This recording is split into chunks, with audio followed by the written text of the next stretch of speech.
నమస్తే. దేవాలయాల్లో పూజలు ఆచరించే పూజారులు ఎవరైతే ఉంటారో వారి విద్యాభ్యాసం ఎలా కొనసాగుతుంది? యాక్చువల్‌గా ఇందులో ఎన్ని కోర్సెస్ ఉంటాయి? ఎన్ని టర్మ్స్ అంటే ఎన్ని సంవత్సరాలు ఉంటుంది? వేద పాఠశాలలో విద్యాభ్యాసం ఎలా కొనసాగుతుంది? అంటే ఎవరెవరు అర్హులు? ఏ ఏ వయసు నుండి ఈ ఈ కోర్స్ నేర్చుకోవడానికి అంటే వేద పాఠశాల వేదాలు నేర్చుకోవడానికి అర్హులు?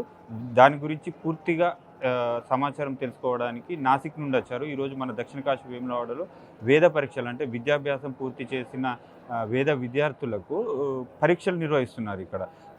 దాని గురించి డీటెయిల్‌గా మాట్లాడడానికి నాసిక్ నుంచి వచ్చారు పూజారి గారు వచ్చారు. వారితో మాట్లాడే ప్రయత్నం చేద్దాం. वेद पंडित एक्चुअल नमस्कार जी। अभी मतलब जो अब परीक्षा चल रहा है अभी ये परीक्षा आने के लिए जो वेद स्कूल में जो जाते हैं ना जो बच्चे वो कितना उम्र से चालू होते हैं, कितना कोर्स रहता है, कितना साल रहता है, वो कोर्स कंप्लीट होने के बाद उसका फ़ायदा कैसे मिलता है?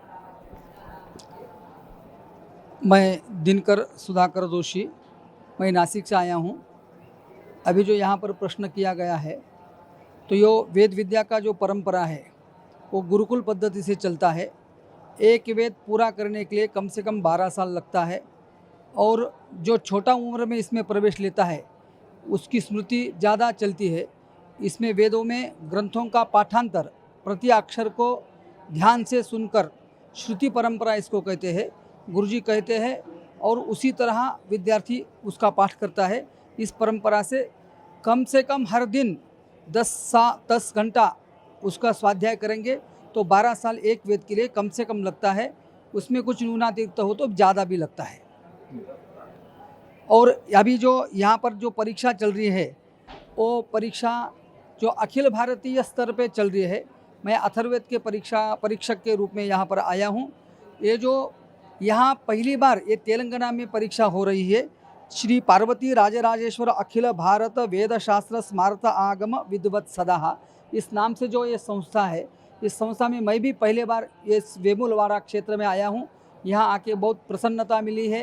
राजराजेश्वर भगवान का दर्शन भी हुआ है, पार्वती अम्मा जी का भी दर्शन हुआ है और ये बहुत पवित्र क्षेत्र है। यहाँ जो पाठशाला चल रही है वो भी पाठशाला को भी मैंने देखा है। यहाँ जो वेद स्वाध्याय अध्ययन अध्यापन चल रहा है उसमें भी बहुत आनंद मिल रहा है। लेकिन इस परीक्षा में अभी कल से यहाँ पर मैं विराजमान हूँ, परीक्षा ले रहा हूँ। छात्र भी ठीक से अध्ययन करके आए हुए हैं, उनका परीक्षा भी ठीक ढंग से चल रहा है। ये तेलंगाना में पहले बार हो रहा है। इससे पहले कहाँ हुआ?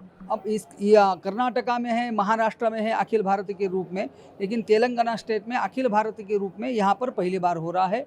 ये बहुत आनंद की बात है। ओके, ये परीक्षा में उत्तीर्ण होने के बाद फायदा जो बच्चों को फायदा कैसे ये होता है? देखिए फायदा वेद स्वाध्याय में फायदा का कुछ आलोचना नहीं होता है, जिसमें आप व्यावहारिक भाषा में बोलते हैं करियर बोलते हैं।